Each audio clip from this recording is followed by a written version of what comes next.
பெண்ணை நோக்கி சீறி கொண்டு வந்த டிராக்டர், உயிர் பயத்தில் அலறிய பெண்.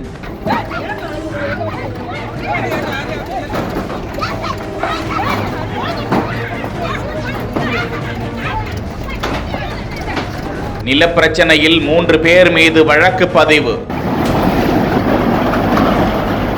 தேனி மாவட்டம் பள்ளப்பட்டி கிராமத்தை சேர்ந்த வீரபாண்டியன் பழனியம்மாள் தம்பதியினர் பழனி செட்டிப்பட்டி காவல் நிலையத்தில் அளித்த புகாரில் அந்த பகுதியை சேர்ந்த சிலர் தங்களது நிலத்தை மோசடியாக பத்திரப்பதிவு செய்து அபகரிக்க முயன்றதாக புகார் கொடுத்திருக்கிறார்கள். மேலும் சில நாட்களுக்கு முன்பு இது சம்பந்தமான தகராறு ஏற்பட்ட போது பழனியம்மாள் வீட்டின் முன்பாக இருந்த பொருட்களை பால்ராஜ் தரப்பினர் டிராக்டரை கொண்டு இடித்து சேதப்படுத்தியதுடன் பின்னோக்கி டிராக்டரை நகர்த்திய போது குறுக்கிட்டு பழனியம்மாள் அமர்ந்து கொண்டதால் பரபரப்பு நிலவியது. இதுகுறித்து புகார் அளித்த நிலையில் விசாரணை மேற்கொண்ட காவல்துறையினர் பள்ளப்பட்டி கிராமத்தைச் சேர்ந்த பால்ராஜ், பெருமாள் சாமி, அவரது தம்பி ஈஸ்வரன் ஆகிய 3 பேர் மீது வழக்கு பதிந்து போலீசார் விசாரித்து வருகிறார்கள்.